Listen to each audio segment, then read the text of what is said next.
En tiempos convulsos, en que termina un ciclo político de cerca de 50 años, o sea, desde septiembre de 1973, en las que, entiendo, el país intenta darse nuevas reglas y establecer relaciones entre nosotros y con el Estado distintas, en medio de la redacción de la ley fundamental, o sea, de la Constitución, muchos se están preguntando, ¿qué es eso? ¿Qué es la Constitución?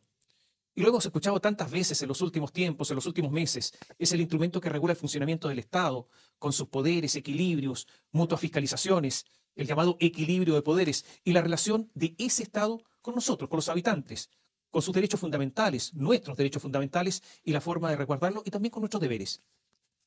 Esa es una constitución y sus objetivos. Pero es más que eso. La constitución es un instrumento de paz, para que no nos andemos agrediendo, para resguardar nuestros derechos, por ejemplo, y no estemos permanentemente solucionando nuestros asuntos al gusto nuestro.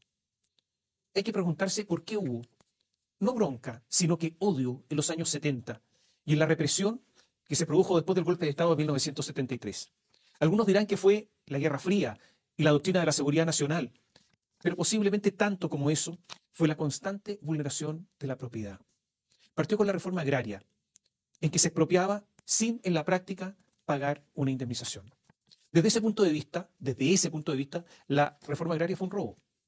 Siguieron después de la reforma agraria o junto con ella las tomas, que siempre son violentas, tomas de predios y tomas de empresas, y la posterior nacionalización incluso de muchas empresas grandes y pequeñas. La rabia de quien le quitan lo suyo, muchas veces de quien sacrificó su vida por eso, ese despojo explica, pero no justifica, insisto, no justifica a tantos civiles que acompañaron a militares en la represión y a otros tantos que se alegraron por la represión.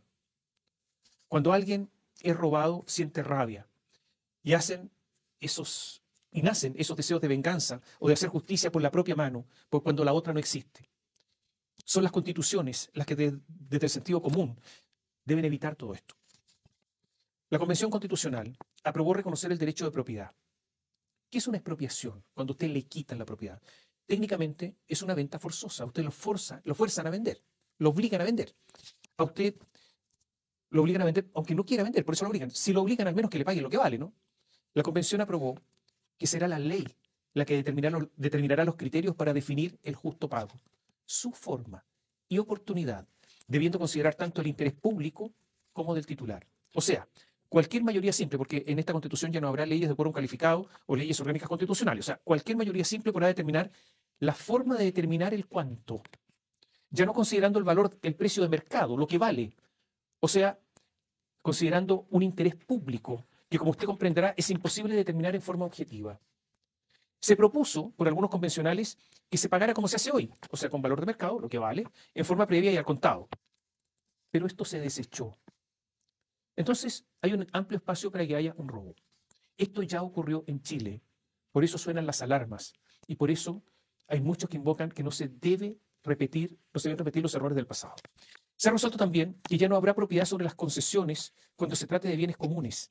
Y comienza la discusión sobre las concesiones de las autopistas, las concesiones sobre la minería, los derechos de pesca, las concesiones de mar o de fondos de mar, las concesiones televisivas o las concesiones radiales. O sea, la propiedad existente se terminaría in actum cuando comience a regir la nueva Constitución. Hay una discusión similar sobre las AFP, la propiedad de los fondos en el sistema AFP. Todos sabemos que el sistema de AFP está hecho en base a cuentas individuales. Si bien su objetivo es la jubilación, si alguien muere, por ejemplo, y quedan fondos, esos fondos son para los herederos, justamente porque hay propiedad sobre esos fondos, en este caso de la persona que murió. Los abogados dirán el causante. Esa fue la razón por la que muchas personas consideraron que tenían derecho a sacar su plata de esos fondos. Janet Jara, con motivo de la pandemia, Janet Jara, ministra del Trabajo, militante del Partido Comunista, dijo que los fondos de las AFP se van a mantener en las AFP, que las AFP van a seguir. Y dijo, nosotros no hemos innovado sobre la materia. Las nuevas cotizaciones constituirán un nuevo sistema de seguridad social, pero no las actuales. Las cotizaciones actuales siguen ahí. ¿Qué dijo Isquia Siches, ministra del Interior, un día después? Criticó la campaña de las AFP que señalan que lo que está en los fondos es mi plata. Esa es la campaña. Pero eso es lo que dijo su colega en el gabinete horas antes. De nuevo, la propiedad en entredicho.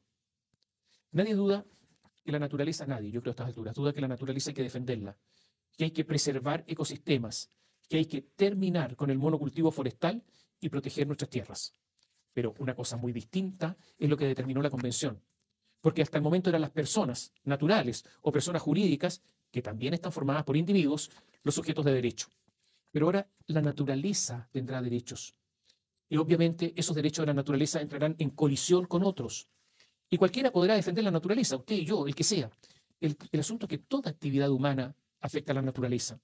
Las camionetas que se compraron para la presidencia de Gabriel Boric, estas famosas Chevrolet Tahoe, que tienen un motor de 5.000 centímetros cúbicos, perfectamente alguien podrá determinar o estimar que atentan contra los derechos de la naturaleza porque no se necesitan 5.000 centímetros cúbicos para trasladar a alguien. Y cualquier actividad industrial o pesquera, ¿para qué decir con la minería? Y puede afectar claramente a los que hoy las desempeñan afectando sus derechos. Al contrario de todo esto, al mundo indígena se le reconocen y garantizan amplios derechos a las tierras y territorios que tradicionalmente han poseído, ocupado, utilizado o adquirido. El Estado reconoce y garantiza esta propiedad, eso es lo que va a decir la nueva Constitución, y asegura demarcación y titulación, y se otorga a los pueblos y naciones indígenas el derecho a usar y a administrar los territorios indígenas y recursos naturales que tradicionalmente han utilizado o ocupado de conformidad a la ley. ¿A cuál ley? A la de ellos, a la de los pueblos indígenas. ¿Quién resolverá si hay conflicto? Los tribunales indígenas, los tribunales de ellos. Y agrega, esto ya está aprobado en la nueva Constitución, que los pueblos indígenas tienen el derecho a la reparación de las tierras, territorios y recursos que hayan sido confiscados, tomados, ocupados, utilizados, transferidos o dañados sin su consentimiento, y la restitución constituirá el mecanismo preferente de reparación, que será considerada siempre esta reparación de utilidad pública y social, con el límite de nuevo del derecho a la naturaleza y, algo nuevo, de la función ecológica de la propiedad. El artículo habla de los territorios que hayan sido confiscados, o sea, pueden ser todos los territorios.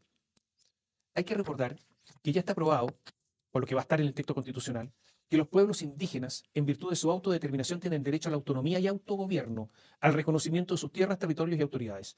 Ellos van a determinar su propio derecho de propiedad, con lo que su protección será muy, pero muy superior a la del resto de los chilenos. La Comisión de Modelo Económico resolvió incluso prohibir que se celebren tratados que contemplen que los inversionistas extranjeros puedan recurrir a un arbitraje internacional, solamente a tribunales constituidos. Esto atenta contra la propiedad de esos inversionistas. Y como existen fundadas razones que el nuevo Sistema Nacional de Justicia chileno se va a politizar, ya que el nombramiento es de mayoría política, nada asegura que la garantía de esos derechos de propiedad de los inversionistas estén garantizados. Todo lo ocurrido sucede después de un largo proceso de construcción en el país. Ahora estamos redactando una constitución que será, así como va la cosa, de las más extensas, de las más largas y pormenorizadas del mundo. Algunos dirán un verdadero mamotreto.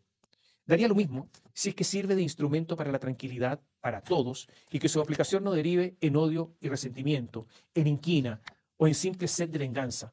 Porque si eso ocurre, la Constitución no será instrumento de paz, sino que podría ser causa de guerra.